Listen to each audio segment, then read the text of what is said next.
अस्सलामुअलैकुम नाज़रीन, programme मुकाबिल public के साथ में खुश आमदीद। मैं हूं मारिया जदून, मेरे साथ मौजूद हैं आमिर मतीन साहब। नाज़रीन, रऊफ क्लास साहब अपनी तबीयत की नासाजी की वजह से आज प्रोग्राम में हमें ज्वाइन नहीं कर सकेंगे। आज के प्रोग्राम में हमें ज्वाइन करेंगे वफाकी वजीर असद उमर साहब। नाज़रीन, 45 दिनों में 3 बार पेट्रोलियम मसनूआत की कीमतों में होशरबा इजाफा हुआ है। बिजली, पेट्रोल, LPG और CNG की अब आवाम पहुंच से दूर हो चुकी है, लेकिन वजीरों, मुशीरों और तर्जमानों की फौज अच्छी मईशत का राग ट्विटर पर अलाप रही है। क्या वफाकी हुकूमत का महंगाई कम करने का दावा दुरुस्त है? इस पर प्रोग्राम में बात करेंगे। नाज़रीन, बात करेंगे बल्दियाती और सेनेट इंतखाबात से काबिल खजाने के मुंह खोलने वालों के खिलाफ PTI हुकूमत ने खुद यू टर्न ले लिया है। वजीर आजम इमरान खान ने अरकान असम्बली को 50 करोड़ रुपए का तरक्याती फंड देने का ऐलान किया है। क्या वजीर आजम ने सुप्रीम कोर्ट के 2013 के फैसले की खिलाफ वर्जी की है? सुप्रीम कोर्ट के जस्टिस काजी फाइज ईसा ने इस मामले पर नोटिस लिया है। लास्टली नाज़रीन, फॉलो अप करेंगे रूदा का यानी कि Ravi urban development mega project का। कल के प्रोग्राम में हमने बड़े बड़े सेठों के नाम आपके सामने रखे थे, आज उनकी मजीद डिटेल्स भी शेयर करेंगे। आमिर साहब, प्रोग्राम का आगाज आपसे करूंगी। दिन हम देख रहे हैं महंगाई में इजाफा हो रहा है, बिजली की कीमत में इजाफा होता है, पेट्रोल की कीमत में इजाफा होता है, इसका महंगाई पर क्या असर पड़ता है? ये आप मुझसे तो ऐसे पूछ रही हैं जिस तरह मैं गवर्नमेंट हूँ। तो आज हमारी खुशकिस्मती है कि असद उमर साहब हमारे साथ अवेलेबल हैं, तो मैं उनसे ही पूछ लेता हूँ। अस्सलाम वालेकुम असद सर, वो भी हमें लाइन पे भी ज्वाइन करना है। चलें, वो मैं इसलिए चाहती हूं कि अगर आप अपना जब तक वो तो लाइन पे आते हैं तो मैं सिर्फ ये मंजर पेश कर दूं कि इस वक्त महंगाई की सूरत हाल ये है कि 8 रुपये, जिस तरह अभी आपने बताया कि 8 रुपये 45 दिन के अंदर पेट्रोल की कीमत में इजाफा हुआ है। पिछले दिनों पर यूनिट कीमत बिजली की 1 रुपया 93 पैसे बढ़ गई। LPG की 10 रुपये बढ़ाई गई, जो कि आम आदमी पे वो आती है। तो हमारा ये कहना है कि कई दफ़ा होता है कि वो प्राइम मिनिस्टर कह देते हैं कि घबराना नहीं, और एक्सटर्नल फैक्टर्स आ जाते हैं कि जी पेट्रोल की कीमत दुनिया में बहुत ऊपर चली जाती है, या कोई नागहानी आफतें आ जाती हैं, तो इंसान बर्दाश्त कर लेता है। मगर यहाँ पे क्योंकि हम एनर्जी पे फोकस करते रहते हैं और हमें ये लगता है कि ये लार्जली मैन मेड हैं, गवर्नमेंट की नालायकियाँ, एलिजेड करप्शन, एलिजेड नहीं है, कई दफ़ा तो करप्शन प्रूव हो गई भी है। गवर्नमेंट ने खुद कई इंक्वायरियाँ करवाई हुई हैं। करप्शन की वजह से, लैप्सेस की वजह से, चोर बाजारी की वजह से ये जो बिजली की और इनकी यूटिलिटीज़ की कीमतें बढ़ रही हैं। तो ये इसका हमारा क्या कसूर है, अवाम का क्या कसूर है, और अवाम पे डाल दी जाती है और फिर कह देते हैं घबराना नहीं है। तो उसमें ये प्रूव हो गया हुआ है। फॉर एग्जांपल ये LNG का हम शोर मचाते रहते थे, अभी बाकी मीडिया में भी शोर मचना शुरू किया, और अभी भी गवर्नमेंट नाइल में है, अभी भी वो फर्ज समझते हैं अपना। हालांकि जो है अब ये साबित हो चुका है कि गर्मियों में अब मानना भी शुरू हो गई है गवर्नमेंट कि इन्होंने राइट टाइम पे LNG जो है उससे सस्ती बिजली बनती है, फर्नेस ऑयल से महंगी बनती है। तो LNG को राइट टाइम पे ना मंगवाने की वजह से कम कोई 30 से 35 अरब रुपए का नुकसान हुआ, और वो एक तो वो महंगी खरीदनी पड़ी, फिर उसकी जगह जो फर्नेस ऑयल इस्तेमाल किया गया 50 अरब रुपए का, उसका नुकसान किया गया। फिर यह है कि दुनिया की आलमी मंडी में कोविड की वजह से 50-60 साल में पहली दफ़ा हुआ कि पेट्रोल जो था और LNG थी वो बिल्कुल नीचे आ गई, बिल्कुल जो है मतलब लोग मुफ्त भी, दुनिया में पहली दफ़ा तारीख में हुआ कि वो मुफ्त भी बेच रहे थे क्योंकि उनको रखना मुश्किल पड़ रहा था। सो $5, $10, $15 पे जो है पेट्रोल और LNG वगैरह आ गए हुए थे। तो वो उस वक्त हम सब शोर मचाते रहे। असद उमर हमारे साथ लाइन पे आ जाएंगे। इन्होंने कहा मैंने खुद शोर मचाया कि ऐसे मौके पे खरीद लेनी चाहिए थी। अगर खरीद ली जाती और तो हमें कम से कम $400 मिलियन का फ़ायदा होता, जो कि ये तकरीबन मतलब 100 अरब रुपए के करीब बन जाता है। तो ये जो अरबों खरबों की हम बात कर रहे हैं, ये गवर्नमेंट ने नहीं की। फिर चोरी हो रही है, बिजली चोरी हो रही है बेताशा। फिर ये है आईपीपीज के साथ मामला सेटल नहीं हो रहे हैं, 2.5 साल हो गए हैं। उसकी वजह से वो जो हमें 15 रुपए पर यूनिट पड़नी चाहिए थी वो 28 रुपए की पड़ रहे हैं। उनके फरशुदा यूनिट्स हैं, फिर उनके साथ जो इजाफा भी कर रहे है हैं। गलत डील्स की हुई हैं, वो तेल चोरी करते हैं, वो फ्रॉड करते रहे हैं, वो मामला है। फिर ऑयल कंपनीज का मैं नहीं कह रहा, गवर्नमेंट ने खुद अपनी इंक्वायरी में निकाला कि वो बिल्कुल। क्या चोरी कर रही हैं। तो ये सारी चोरियों का और तमाम इस तरह के मामलात का असद उमर साथ अल्टीमेटली हैं, उन्हीं से हम इस जी बारे में जान अच्छी लेते बात हैं। है असद। मैं अपनी तकरीर ये कर रहा था, तो आपसे सवाल की फॉर्म में कर रहा था कि गवर्नमेंट के ये जो यूटिलिटीज़ की कीमतें जो हाल ही में बढ़ाई हैं, तो हमारा ये ख्याल है कि ये गवर्नमेंट की अपनी एलएनजी के अंदर ना टाइम पे ना बाय करने की वजह से और हेजिंग ना करने की वजह से और फिर आईपीपी के साथ ना सेटल करने की वजह से, फिर ऑयल कंपनीज को की चोर लाइन लॉसेस ना कवर करने का, ये मलबा अवाम पे क्यों आप डाल देते हैं? जी सर, हो गया मुकम्मल सवाल। अच्छा जी देखें, इसके अंदर जो आपने चीजें मेंशन की उसको अगर मैं एक एक ले लूं, जो लाइन लॉसेस हैं उन लाइन लॉसेस के अंदर उतनी शायद बेहतरी ना ही हो जितनी हमारी ख्वाहिश है, लेकिन line losses are actually marginally lower than जो पिछली हुकूमत छोड़ के गई थी। सो इसलिए उसकी वजह से तो कोई कंट्रीब्यूशन नहीं है कि लाइन लॉसेस अभी बढ़ गए हैं तो इसलिए कीमत बढ़ानी पड़ रही है। दूसरा, आपने एलएनजी की बात की। एलएनजी की प्राइस जो है वो तो एनर्जी प्राइस होती है, उसका इस प्राइस इंक्रीज से ताल्लुक ही कोई नहीं है। और एनर्जी प्राइस के लिहाज से आपको पता है कि माफ कीजिएगा, मैं एलएनजी का ये कह रहा था कि एलएनजी पे सबसे बड़ा इल्ज़ाम ये है कि राइट टाइम पे जो नहीं ऑर्डर किए गए कार्गोज, उसकी वजह से, और जब बहुत ज़्यादा कोविड की वजह से नीचे प्राइसेस आई हुई थी उस वक्त हेज नहीं किया गया, तो उससे तकरीबन वो कह रहे हैं कि $1 बिलियन का जो नुकसान हुआ एलएनजी का, इस हवाले से बात कर रहे थे। जी मैं आमिर, अगर हम ले, क्योंकि आपने 4-5 चीजें, बड़ी चीजें एक साथ कह दी, तो मैं लेट्स एड्रेस एलएनजी फर्स्ट, फिर आप मुझसे दूसरा पूछ लेना, मैं उस पर जवाब दे दूंगा। देखिए, एलएनजी के अंदर दो मुख्तलिफ आप बातें कर रहे हैं। एक ये बात जो की गई कि जल्दी अगर ऑर्डर करते तो वो सस्ती मिलती है और बाद में जो ऑर्डर करते हैं वो लेट मिलती है।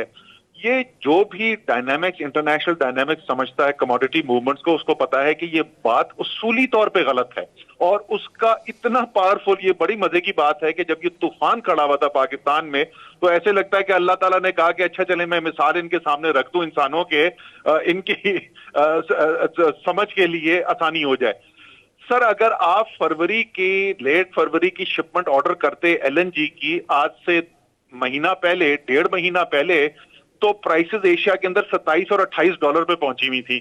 और वो क्रैश हुई प्राइसेस, और इतनी तेजी से क्रैश हुई कि वो $10 और $9 के ऊपर आ गई। तो जिसने 3 हफ्ते के बाद ऑर्डर किया उसको 1/3 कीमत पे मिल रहा है। सो ये बिल्कुल लागू बात है। अच्छा, बॉटम लाइन क्या है? बॉटम लाइन ये है कि शाहिद खाकान अब्बासी ने जिस कीमत पे विंटर ऑफ 2017-18 में ऑर्डरिंग की और जितनी वॉल्यूम ऑर्डर की, उससे ज्यादा इस सर्दियों के अंदर ज्यादा एलएनजी आई है और कम कीमत पे आई है। बॉटम लाइन ये है। मैं नहीं असद इसमें थोड़ा सा अपनी सॉरी आपकी रहा हूँ। ये ठीक है, गवर्नमेंट को ये रिसेंटली जो शिपमेंट के अंदर ये वाला हुआ कि वो इत्तफाकन कैंसिल हो गए तो वो एकदम नीचे चली गई, वो हो गया। मगर ये पिछले कई सालों से मरवजा असूल है कि सर्दियों में डिमांड बहरहाल होनी होती है, और सर्दियों में डिमांड ज़्यादा होने की वजह से हमेशा प्राइसेस जाती हैं। तो ये गर्मियों में ऑर्डर करना सर्दियों के लिए ये 2-3 साल से पैटर्न चल रहा था। ये वन ऑफ एक चीज़ को इस्तेमाल करके इस आर्ग्यूमेंट को तो प्लीज़ ना करें आप।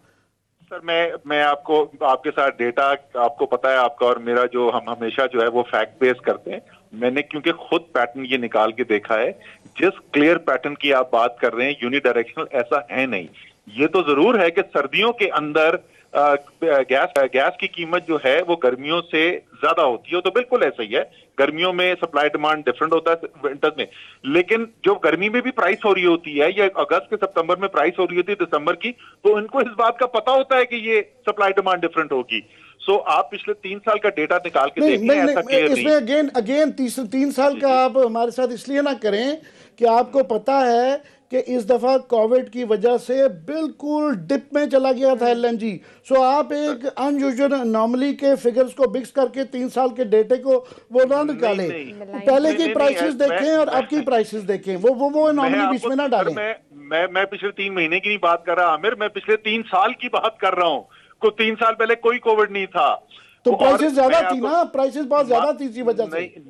नहीं है सर, आप देख लीजिए, मैं आपके सामने डेटा शेयर कर लूंगा। ये जो आप कह रहे हैं कि अगर सितंबर में ऑर्डर करें तो उसमें जो दिसंबर की प्राइस मिलेगी वो हर साल बेहतर होती है बनिस्बत अक्टूबर में अगर दिसंबर की करें या नवंबर में करें, ये फैक्चुअली दुरुस्त बात नहीं है। मैं ये काम जो है इंटरनेशनल कमोडिटी ट्रेडिंग का सर, मैं अपने हाथ से कर चुका हूं। मैं आपको बता रहा हूं कि ये जो एक क्लेम है, ये क्लेम फैक्चुअली करेक्ट नहीं है। हाँ, अब आप आ जाए दूसरे वाले इशू के ऊपर कि क्या हेजिंग होनी चाहिए थी। इसके ऊपर दो राय मौजूद हैं, जिस पे मैं बिल्कुल आपको ओपनली बता रहा हूं, इस पे दो राय मौजूद हैं। ये उस वक्त भी बड़ी डिबेट हुई थी। कुछ लोगों का ख्याल ये था कि हेजिंग कर लेनी चाहिए। जो पोजीशन ली गई ऑफिशियल, वो इस बुनियाद के ऊपर ली गई, फाइनेंस मिनिस्ट्री और पेट्रोलियम दोनों इसको देख रहे थे।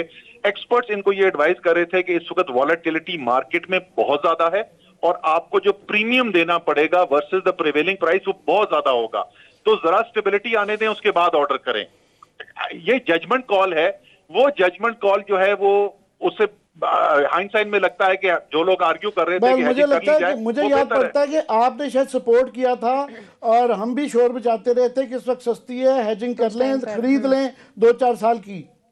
जी सर, हुआ ये था कि ये मार्च के आखिरी हफ्ते में ये इशू सीसीओई के अंदर उठाया गया हेजिंग के लिए, और उस वक्त फिजिकल एक प्रपोजल मांगा गया मेरे टाइम से कि आप फिजिकल स्टोरेज को, अगर आपको याद हो तो लोग सी पे स्टोरेज कर रहे थे एडिशनल पेट्रोलियम लेके, तो हमने उनसे वो लिया। अगले हफ्ते में उनकी समरी आ गई, उसके ऊपर डिबेट हुई, लेकिन वो महंगा पड़ा था। वो $9.45 पर मंथ पड़ी थी स्टोरेज कॉस्ट। तो और वहां पर ये बताया गया, पेट्रोलियम मिनिस्ट्री ने कहा कि इसकी फाइनेंशियल हेजिंग कॉस्ट जो है वो इससे कम है। तो हमने मामला रेफर कर दिया बिकॉज वो फाइनेंशियल हेज आ गया था कि ईसीसी इसको टेकअप कर ले। ईसीसी ने टेकअप किया, लेकिन वो जब तक वो फैसला करने की बारी आई, मार्केट मूव कर चुकी थी and the prices had gone up. मैं असद आपसे एलएनजी का जो है ना, आपने कहा कि फिगर मैं भी ले आऊंगा, आप भी ले आएंगे, तो हम इस पे बात कर लें। मैं आपसे बिल्कुल एग्री नहीं करता कि 3 साल के फिगर्स ले लें, तो वो ओवरऑल देख लें। इस दफ़ा चूँकि इस साल बहुत कम, जिस तरह ये $2 $3 पे एलएनजी आ गई थी, उसकी वजह से आपकी एवरेज बेहतर हो जाती है, वरना वो उस ज़माने में जिस प्राइसेस के लिहाज से बाल ये ओपन छोड़ देते हैं। यहाँ पर मैं दोबारा फिगर्स लेके आ जाएंगे। मैं अब आ जाता हूँ पेट्रोल पे। लेकिन आप पहले उसके साथ कॉफी भी पिलाएंगे, फिर आप फिगर साथ बैठ के कॉफी भी पिलाएंगे आपको इंशाल्लाह। मैं पेट्रोल पे आना चाह रहा हूँ कि मेरे पास ये पड़ी हुई है ब्रेकअप ऑफ पेट्रोलियम प्रोडक्ट्स जो है ना 2018 की फरवरी की। उसमें जबकि पेट्रोल की कीमत $100 पर बैरल थी, तो लेवी जो थी, पेट्रोलियम लेवी 10 रुपये थी। अभी जो है 52, 54, 55 के दरमियान में पेट्रोल रह रहा है, और आप लोग 30 रुपये लेवी है, जिसकी वजह से लार्जली जो है पेट्रोल जो महंगा हो रहा है वो इस वजह से महंगा हो रहा है कि आप पेट्रोलियम लेवी टैक्सेस बहुत ज़्यादा कर दिए हैं।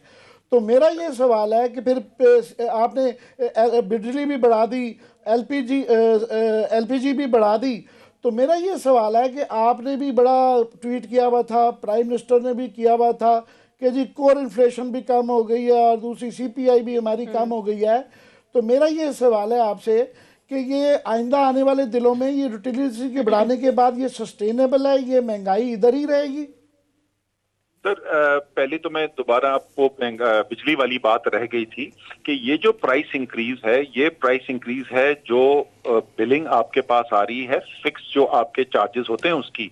जो एनर्जी प्राइस एडजस्टमेंट है वो ऊपर नीचे होती रहती है, एनर्जी प्राइस ऐसे जाती ऊपर या नीचे जाती है। और जैसे मैं पहले कह रहा था, ये मैटर ऑफ रिकॉर्ड है कि एनर्जी प्राइस इस वक्त, इस साल के अंदर जो हमारे सारा वो जो आपने कहा ना फर्नेस ऑयल यूज किया, सब करने के बाद एंड रिजल्ट ये है कि एनर्जी प्राइस आज कम है सेंट्स पर किलोवाट आवर में बनिस्बत 2018 में जो थी। इजाफा कहां हो रहा है? इजाफा सारे का सारा हो रहा है फिक्स पेमेंट के अंदर, और फिक्स पेमेंट के अंदर इजाफा सिर्फ 2 साल के अंदर 350 अरब रुपए। 350 अरब रुपए कितने बनते हैं? ये 3.5 रुपए फी यूनिट के बराबर बनता है। इनमें से एक वायदा भी हमारा किया हुआ नहीं है। सो ये जो तमाम इस वक्त प्राइस इंक्रीज आ रही है, वो सारी की सारी 100% वहां से आ रही है जो पुराने मुआहदे करके गए और जो बिजली की कैपेसिटी में इजाफा किया गया। बशमूल उस कैपेसिटी के जिसका कोई इस्तेमाल कोई नहीं है। और आपको पता है कि पिछली हुकूमत के अंदर भी गवर्नमेंट चेंज होने से पहले भी हैं माजी के अलावा, आईपीपी के साथ सेटलमेंट नहीं हो रहा, बाकी चीजें भी हैं। सर वो आईपीपी के सेटलमेंट तो हम कर रहे हैं ना, हम कम कर रहे हैं। आप कह रहे हैं कि आपके कम करने में ताखीर हो रही है, लेकिन ज्यादा तो वो करके गए हुए ना। ये तो आप कह रहे हैं कि आप जो बेहतरी कर रहे हैं वो उसके बेहतरी में थोड़ी देर हो रही है। वो इंशाल्लाह ताला आ जाएगा, अगले हफ्ते को वो फाइनल अप्रूवल हो जाएंगे। वो तो जब आएगा तो देखेंगे किस तरीके से किया जा रहा है बगैर उसके। अगर मेरा ख्याल है एफिशिएंसी ऑडिट के होता है तो बड़ा एक वो भी एक इशू आएगा। मगर कमिंग बैक कि ये मैं पूछ रहा था कि इन यूटिलिटीज़ का इन्फ्लेशन पे आपके ख्याल में, जो आपने बड़ा दावा किया, प्राइम मिनिस्टर ने भी किया कि जनाब ये काम आ गई है, तो महंगाई जो है ये आइंदा आने वाले दिन में इसका असर पड़ेगा कि नहीं उस पर? जी देखें, पहली बात तो दावा नहीं किया है, वो आदाद शुमार है जो पाकिस्तान ब्यूरो स्टेटिस्टिक्स निकालता है। जब वो ज्यादा था तो वो भी पीबीएस के डेटा में नजर आता था कि इन्फ्लेशन अफरात-ए-ज़र बढ़ी हुई है। जहां तक फ्यूचर की बात है, अगर आप इंडिविजुअली बोल रहे हैं, बिल्कुल अगर बिजली की कीमत बढ़ती है तो वो कंट्रीब्यूट करती है अफरात-ए-ज़र के इजाफे के अंदर।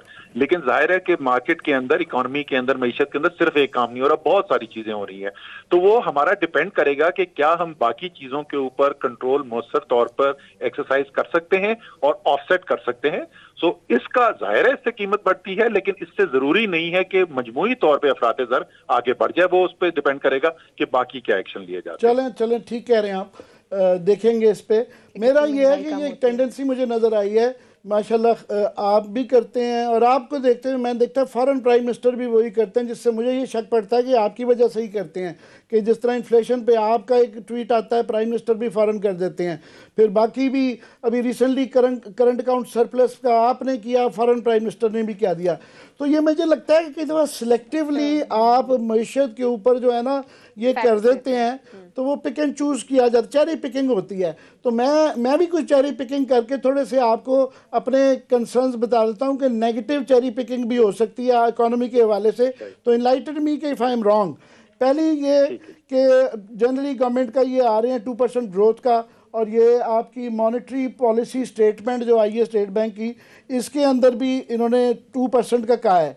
मेरा क्वेश्चन ये है कि जनाब ये 34% डिप आई है जो कॉटन की, उसका इस 2% पे असर नहीं पड़ेगा? क्योंकि मेरा मुझे लगता है, और हफीज़ पाशा साहब को भी मैं देख रहा था, उन्होंने भी इसी का कंफर्म किया कि मिनिमम जो है इसका ग्रोथ के ऊपर 0.5 0.5% ऑन जीडीपी तो सिर्फ कॉटन की इस क्रॉप का पड़ जाएगा। दूसरा, बजट डेफिसिट जो है आपका, ये पिछले 5 महीने में जो 22% इंक्रीज जो थी, इस दफ़ा 22% जो है ना पिछले 5 महीने में उसकी इंक्रीज बढ़ गई है पिछले साल के मुकाबले में।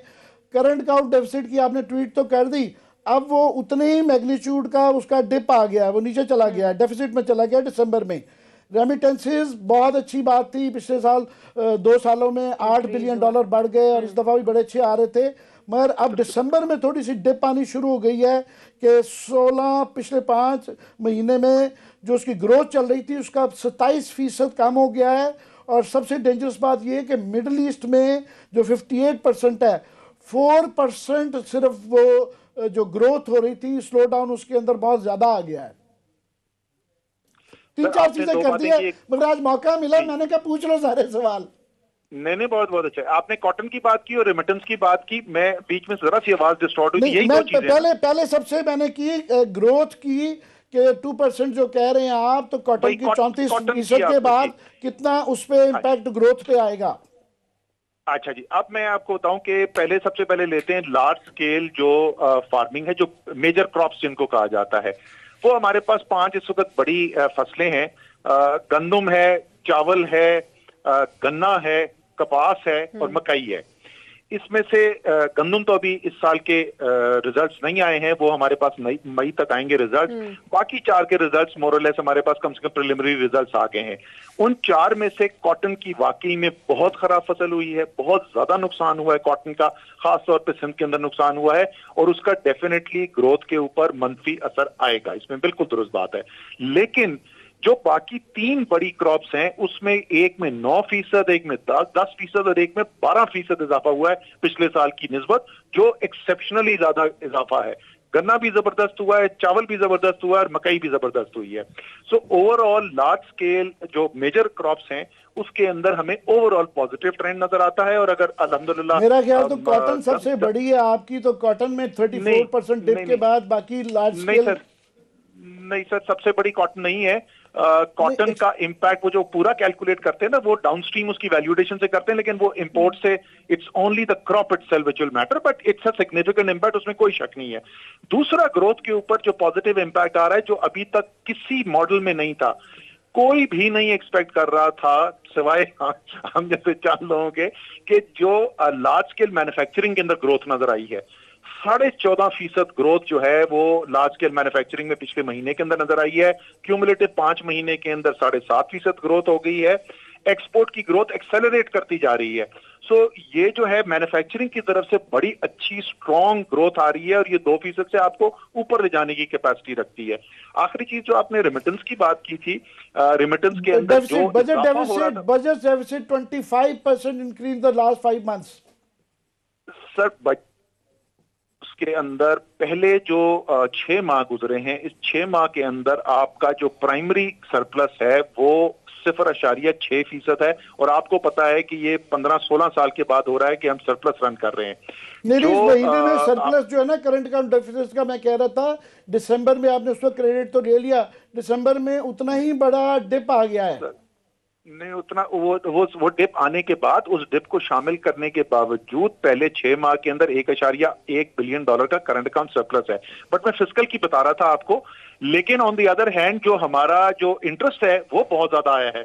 तो उसको मैंने एक्सप्लोर किया कि यार इंटरेस्ट रेट्स तो डिप कर गए थे, अभी तक ये नजर क्यों नहीं आ रहा। तो उसको वजह ये बनी कि जो हमारी पेमेंट्स होती है इंटरेस्ट की भी, वो उसकी अकाउंटिंग जो है वो कैश बेसिस पे होती है बजाय कि एक्रूअल बेसिस पे। तो ये पिछले साल के महंगे टी बिल इशू हो रहे थे, वो जो मैच्योर हो रहे हैं उसकी इंटरेस्ट पेमेंट्स अभी हो रही है। जो सेकंड हाफ आएगा आपका, वो कम इंटरेस्ट के ऊपर इशू किए हुए टी बिल्स के नंबर्स होंगे और आपको ये इंटरेस्ट कॉस्ट भी नीचे आती हुई नजर आएगी। तो फिस्कल डेफिसिट भी अल्हम्दुलिल्लाह फिलहाल तो पॉजिटिव नजर आ रहा है। पॉजिटिव इन द सेंस कि बेहतरी नजर आ रही है बनिस्बत जो हम पहले एक्सपेक्ट कर रहे थे। रेमिटेंसेस की ग्रोथ बिल्कुल स्लो हुई है और फ्रैंकली जिस लेवल की ग्रोथ हो रही थी आमिर, ये मैं नहीं क्लेम कर सकता कि हमने ये अल्लाह की आपके ऊपर रहमत थी, इसमें आपका कसूर कोई नहीं था। अल्लाह की नहीं, हमारे अच्छे डिसीजन थे बिकॉज हमने कोविड एंड अल्लाह की रहमत नहीं, उसमें कोई शक, मैं वही बोल रहा हूं ना, अच्छे फैसले भी किए गए थे, लेकिन हम नहीं क्लेम कर सकते कि हम पहले ये फोरकास्ट कर सकते थे कि इतनी स्ट्रांग ग्रोथ आएगी। इंसेंटिव्स हमने इंप्रूव किए थे, इसी तरीके से जो मनी लॉन्ड्रिंग पर क्रैकडाउन है उसका इंपैक्ट है, लेकिन एक्सेप्शनल ग्रोथ आई। अब वो मॉडरेट होगी, उसमें कोई शक नहीं है, लेकिन स्टिल जो लेवल की ग्रोथ हमारे पास आई है साल के अंदर, पॉसिबल ये लगता है कि $4 बिलियन तक शायद इजाफा नजर आ जाए आपको बनिस्बत पिछले साल के। अच्छा, लास्ट में मैं इस पे आ जाऊं आपके कि एनर्जी के अंदर कुछ 7-8 क्राइसिस हो चुके हैं। हर साल लोड शेडिंग बिजली की भी हो रही है, गैस की भी हो रही है, अब 2.5 साल हो गए हैं। और फिर ये रिपोर्ट्स आती हैं, शुगर की आती है, फिर ऑयल की आई जिसका आप भी हिस्सा हैं। हमें गवर्नमेंट की तरफ से लगता है कि रिपोर्टें आती हैं, बड़ी अच्छी बात है कि आप लोग इंक्वायरियाँ करवाते हैं, मगर उसके बाद एक्शन नहीं होता, किसी को निकाला नहीं जाता।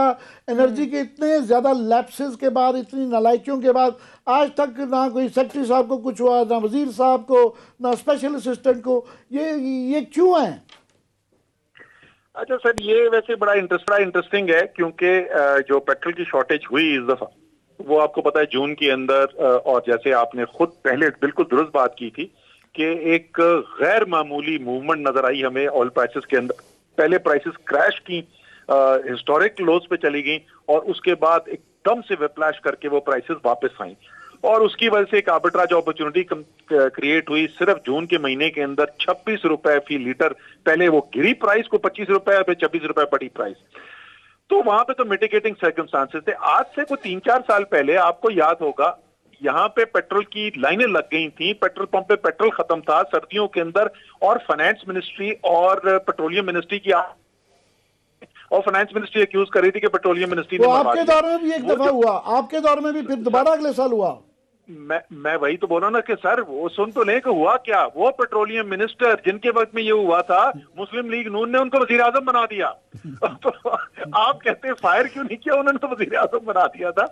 देखिए हमने अपनी रिपोर्ट की सिफारिशात मुरतब करके वजीर आजम को दे दी हैं, उन्होंने कुछ मजीद सवालात वो चेक करा रहे हैं, कुछ इन्फॉर्मेशन, और जब वो मुनासिब समझेंगे उसके ऊपर एक्शन भी ले लेंगे। नहीं, वो मुझे ये लगता है वैसे तो उस रिपोर्ट में क्लियरली अदालत ने वो जो कमीशन ने जो रिकमेंड किया हुआ था कुछ लोग हेड शुड बी रोल्ड, तो प्राइम मिनिस्टर के जाके लगता है कि वहाँ हाथ पांव की बेबसी सी नजर आती है कि वो डरते हैं, गवर्नमेंट की दहशत नहीं है किसी ब्यूरोक्रेट पे या किसी पे भी, क्योंकि 2.5 साल में माशाल्लाह इतनी बर्दाश्त है आपकी कि इतने क्राइसिस होते हैं मगर किसी को निकाला नहीं जाता, किसी के खिलाफ एक्शन नहीं होता। ये भी जरा चेक कराएं। आज आप अच्छे सहाफी हैं, आपके पास ज्यादा बेहतर रिसोर्सेज हैं, आप जरा चेक कराएं। मेरे ख्याल में 2.5 साल में जितने इमरान खान ने वजीर फायर किए ना, गवर्नमेंट ने अपना कौन सा वजीर निकाला है? और सर पे वजीर को निकाला, कितने वजीर इस वक्त अपने कलमदान से लिए जा चुके हैं। मेरे ख्याल में पाकिस्तान की तारीख में तरक्कियां हुई हैं। स्वाति साहब को रेलवे की तरक्की दे दी गई, छोटी मिनिस्ट्री से तरक्की देकर रेलवे बना दिया, ये क्या? नहीं भाई, मैं कह रहा हूँ कि बशमूल असद उमर के, ये तो ये आप कैसे असद उमर साहब खुद जिद कर गए थे कि मैंने घर जाना है। असद उमर की एक्सेप्शन है। लास्टली ये आपने भी बड़ी तकरीरें की, प्राइम मिनिस्टर ने भी की कि जनाब ये बल्दियाती उसके ऊपर का काम है, डेवलपमेंट फंड्स का, और अब जो है सुप्रीम कोर्ट में जज फैज़ साहब ने भी इस पे बुलवा लिया है। तो ये क्यों, ये सेनेट के इलेक्शन के लिए कर रहे हैं या ये क्या क्यों कर रहे हैं? नहीं, तो सेनेट इलेक्शन से कोई ताल्लुक नहीं है, लेकिन इस वक्त सूरत हाल ये है कि लोकल जा रही है लोगों को, खरीदो फरोख्त का सिलसिला और क्या है? सर हमें ये अभी ये जो हमारी जो असेंबली के अंदर जो स्ट्रेंथ है ना, वो अभी टेस्ट हुई थी दिसंबर में फैटफ के बिल के ऊपर। ज्वाइंट सेशन जहां पे क्लियर मेजॉरिटी थी ऑपोजिशन की, वहां पे भी हमने बिल पास करवा के दिए, वो परेशानी नहीं थी। लेकिन इस वक्त सूरत हाल ये है कि लोकल गवर्नमेंट सिस्टम है नहीं, इस वक्त लोकल बॉडीज के इलेक्शंस होने, तो डेवलपमेंट के लिए तो कौन रोकता है आपको लोकल बॉडीज के इलेक्शन करवाने पे? करवाने चाहिए सर, बिल्कुल करवाने चाहिए। मैंने सिर्फ ये रोका हुआ ये था, हमने रिकमेंड ये किया था, हमसे पूछा गया था, इलेक्शन कमीशन ने एनसीओसी से पूछा था, तो हमने कहा था कि जरा 1-1.5 महीने रुक जाएं, उसके बाद फैसला कर लें। ये नीचे आनी शुरू हुई है जो कोरोना के केसेस हैं, वो बेहतरी नजर आनी शुरू हुई है। अगर वो कंसोलिडेट हो जाए तो उसके बाद शेड्यूल अनाउंस कर दें, इखलाकी तौर पे इलेक्शन होंगे। अगर इखलाकी तौर पे आप समझते हैं कि ये आपको पता ही है कि वो कोई सिस्टम वहाँ पे जिस तरह का है ऑलरेडी, कोई आपके ज़िलों से सूबों से कोई अच्छी खबरें नहीं आ रही, वही जो पहले निज़ाम चलता था कमीशन का वो भी चल रहा है, और सबको पता है कि इस दफ़ा भी जो है ना इसमें से कट उसी तरह पैसे खाए जाएंगे, कमीशन खाई जाएगी। पर कोई लगता है आपको कि इस दफ़ा कोई आप डिफरेंटली करेंगे तब्दीली? सर जो निजाम जो है, उस निजाम में अगर कोई गड़बड़ हो रही है तो फिर जरूर इसका मतलब कोई इंतजामिया इन्वॉल्व होगी, बिकॉज पैसा कोई एमएनए के पास थोड़ी जाता है। एमएनए सिर्फ स्कीम्स आइडेंटिफाई करके प्रपोज करते हैं। यही कहते थे कि आइडेंटिफाई नहीं, मगर एवरीबॉडी नोस कि वो पहले ही रिग्ड होता है। इट इज पॉसिबल कि वो हो सके, कि उसके अंदर बिल्कुल देयरफॉर ज्यादा रोबस्ट इम्प्लीमेंटेशन मॉनिटरिंग सिस्टम की जरूरत होनी चाहिए। और आई एम श्योर आपकी भी नजर इसके ऊपर होगी, अगर कोई गड़बड़ करेगा तो उसको आप भी जरूर उसको हाईलाइट करेंगे। नजर है तो ये कह रहा है। बहरहाल माफ कीजिएगा, मैंने जरा रैपिड फायर क्वेश्चन इसलिए किए कि आपने बताया था कि आप डिनर में जा रहे हैं और आप बड़े अरसे बाद हमें दस्तयाब हुए थे, तो मैंने कहा थोड़े वक्त में ज्यादा से ज्यादा पूछ लीजिए। इजाजत दे तो एक सवाल आखिरी, असद उमर साहब मैं भी आपसे कर लिया था सर, लास्ट क्वेश्चन है मेरा आपसे। सिर्फ आखिरी क्वेश्चन से पहले मैं सिर्फ ये बता दूं कि प्रायोरिटी मेरी जिंदगी में देख लें, ऊपर सदरे पाकिस्तान का खाना है, उनको इंतजार करवा रहा हूं आमिर मतीन के लिए। सर लास्ट सवाल है मेरा, चूंकि मेरा ताल्लुक इस्लामाबाद से और आप यहाँ से एमएनए भी हैं, अवाम इस्लामाबाद की आपसे सवाल करती है बार बार, कोई भी इंसिडेंट हो जाए, चाहे उसामा सत्ती कत्ल केस हो या लॉ एंड ऑर्डर की सिचुएशन हो, बढ़ती हुई डकैतियां हो, आप इस्लामाबाद के अवाम को नजर नहीं आ रहे हैं? अच्छा, उसामा सत्ती के घर में कोई मेरे नाम पे मैं सारी ओवरऑल सिचुएशन की बात कर रही हूँ, इस्लामाबाद के अवाम को आप नजर नहीं आ रहे हैं? नहीं, एक सेकंड रुक जाए ना। आपने तो बड़ा स्पेसिफिक कोट किया उसामा सत्ती केस में। उसामा सत्ती के वालिद साहब तो अभी फोन पे लें तो चलें। पहली बात तो ये होगी कि जो वाहिद स्पेसिफिक एग्जांपल आपने दिया वो गलत था, ये तो आप मान गई ना। अच्छा, अब आ जाए उमूमी बात के ऊपर। बीबी, कोई जो इस्लामाबाद के अंदर इश्यूज होते हैं उन इश्यूज के साथ डील करने के लिए हम रोजाना की तादाद पे मौजूद होते हैं। मेरे जो लोग हैं, हमारी जो टीम है वो पूरी जमहूरी टीम है। यहाँ पे सिर्फ एमएनए नहीं होता। मिलते हो बल आपने असद उमर का खाना खराब करने की पूरी कोशिश की है। मैं भी आपसे ब्रेक बहुत बहुत शुक्रिया Asad. I am very grateful कि आप शुक्रिया। प्रेसिडेंट का खाना हमारे लिए आए। बहुत शुक्रिया सर, तुमने अपने प्रोग्राम को पर टाइम दिया। नाजरीन, ब्रेक का टाइम हुआ है। ब्रेक के बाद नाजरीन हम बात करेंगे Ravi urban development project, mega project है, लास्ट टॉपिक है, इसका फॉलोअप आपके साथ शेयर करेंगे, साथ रहिएगा।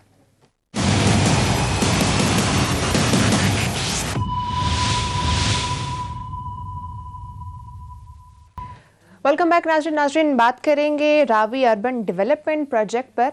आमिर साहब, आज फिरदौस आशिक अवान साहिबा ने काफ़ी लंबी चौड़ी रूदा के ऊपर प्रेस कॉन्फ्रेंस की है। आपने जो क्वेश्चन रेज किए थे उनके सवालों के जवाब नज़र नहीं आए उस पूरी प्रेस कॉन्फ्रेंस में? जी वो बिल्कुल मैं देख रहा था, उन्होंने रुदा की तारीफ़ें कर रही थी और रुदा के बेनिफिट्स बता रही थी, और बिल्कुल हम खुद ये कह रहे हैं कि ये जिस तरह पेपर पे लग रहा है ये तो नेमत है, गॉड गिफ्टेड, क्या गवर्नमेंट गिफ्टेड है अगर उस तरह हो जाए।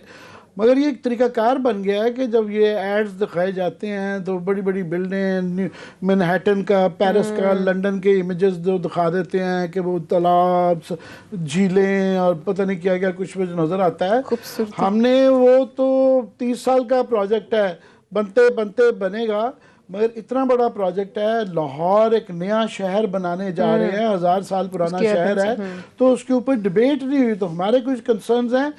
मैडम ने कोई हमारे किसी कंसर्न का जवाब नहीं दिया, और इससे पहले जो है वो उन्होंने जो अपने स्पोक्स पर्सन रखे हुए हैं SM इमरान साहब, और वो सिर्फ स्पोक्स पर्सन नहीं है, वो इनके जो इसके जो पॉलिसी ग्रुप जो है, पॉलिसी और वर्किंग बोर्ड जो है, उसके पॉलिसी बोर्ड के अंदर भी जो प्राइवेट सेक्टर के तौर पे उनको SM इमरान साहब को प्राइवेट सेक्टर के तौर पे मेंबर रखा हुआ है। LDA के बोर्ड में वो एग्जेक्टिव पावर इस्तेमाल कर रहे हैं, और वो हमें जो शक पड़ता है जिससे कि हमारे कंसर्न्स बढ़ गए हैं कि हमें लग रहा था कि एक ही ग्रुप है जिनकी आपस में रिश्तेदारियां भी हैं, बिजनेस इंटरेस्ट भी हैं, वो छाया हुआ है। हमें कोई जो उसके सरकारी मुलाजमीन है इस पे पॉलिसी वर्किंग बोर्ड के या उसके पॉलिसी बोर्ड पे, बाकियों पे कोई हम खुदा ना खास्ता किसी किस्म का शक नहीं कर रहे हैं।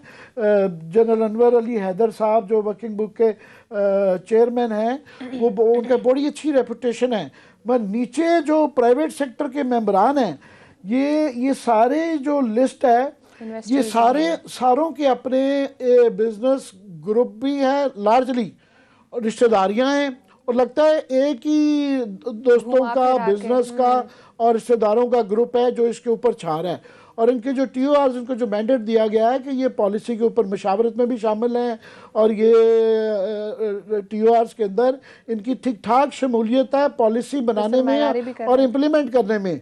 और साथ ही अच्छी बात है, हम इस आर्गूमेंट को समझते हैं कि जनाब सेठ को लाना चाहिए, उनसे मशावरत भी करना चाहिए, पर जिस सेठ से को आपने ये देना है, ये अगर कंटेंडर्स भी हैं इसमें शामिल, इन्होंने बनाना भी है और मशावरत भी इनकी चलनी है और इन्हीं के कहने पे बनना है, और इनकी रिश्तेदारियां भी हैं, फिर हमें शक है। मैं सिर्फ पढ़ देता हूँ, ये ग्रुप आप देख रहे हैं, इसमें अब आरिफ हबीब साहब, 3 MCB ग्रुप, और ये जो है ना ये SM इमरान के वालिद साहब जो SM मुनीर साहब हैं, ये FPCCI में लार्जली एक ही ग्रुप है।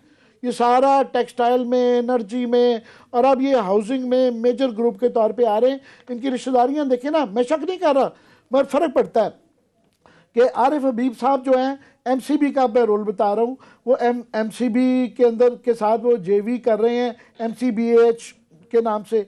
फिर ये आरिफ हबीब साहब फातिमा फर्टिलाइज़र के जो हैं 51% शेयर है इनका। फिर ये SM मुनीर साहब जो हैं, ये SM इमरान के वालिद गौर एजाज साहब के समधी जो हैं, और ये FPPCI रैप्टमा के बड़े की मेंबर रहे हुए हैं, और ये वाइस चेयरमैन है MCB के। उस तरह हमारे दोस्त अकील डैडी साहब बड़े ज़बरदस्त आदमी हैं, बड़े डायनेमिक हैं। वो SM मुनीर के जब ये FPCCI में जो करते हैं उसी ग्रुप का मेन ये भी हिस्सा है। तो शक नहीं मैं उन पे कर रहा, डैडी साहब बड़े अच्छे आदमी हैं, मगर मैं वैसे ही बता रहा हूँ। तारिक रफ़ी साहब जो हैं वो भी MCB के डायरेक्टर हैं मियां मंशा ग्रुप के। फिर गौहर एजाज साहब ऑफ कोर्स जो हैं, मैं कोई उन पे भी इल्ज़ाम नहीं लगा रहा, मगर उनके जो समधी के भाई हैं वो उन्होंने LDA के अंदर भी वो करता धरता है, RDA में भी करता धरता है। अगर तो वो क्लेम कर देंगे जनाब मैं कंटेंडर नहीं हूँगा रावी, उसके अंदर मैं सिर्फ मशावरत में हूँ तो है, मगर अगर वो इसकी डेवलपमेंट में भी एज ए बिल्डर भी आ रहे हैं दैन मेरे ये कंसर्न्स बढ़ जाते हैं। उसके बाद फवाद मुख्तार साहब जो हैं वो भी RFB के पार्टनर हैं। उसके बाद शाहिद अब्दुल्ला जो हैं ये सफाई टेक्सटाइल वाले, ये इनकी कोई रिश्तेदारी होने जा रही है फातिमा ग्रुप के साथ। तो ये सारे आपस में FPCCI की पॉलिटिक्स में भी इकट्ठे हैं, टेक्सटाइल में भी इकट्ठे हैं, उसके बाद कंस्ट्रक्शन में भी अब सारे इकट्ठे हो रहे हैं। तो हमारे क्वेश्चंस आ जाते हैं क्योंकि पहले ही नज़र आता है कि जो क्राइटेरियन बनाया हुआ है इन्होंने इतना बड़ा बना दिया हुआ है, इतने इतने मिलियंस बिलियंस की वो लगता है talent grade for certain people. तो उसको दूसरा गवर्नमेंट की पावर एक्सरसाइज का फोर आप एक्वायर कर रहे हैं, फिर उसके बाद इनको दे रहे हैं। तो ये मुझे इसमें इसके जवाब चाहिए, जवाब तो पंजाब गवर्नमेंट नहीं दे रही। तारीफ किए जा रही है रुदा की, बिल्कुल मैं भी तारीफ करता हूँ, ठीक है, लेकिन क्लासेस साहब इसकी तारीफ नहीं करते हैं। उन्होंने बहुत सारे बहुत सारे कंसर्न्स भी इस पे उठाए थे। नाज़रीन इंशाल्लाह आपसे कल मुलाकात होगी, अपना ख्याल रखिएगा, अल्लाह हाफ़िज़।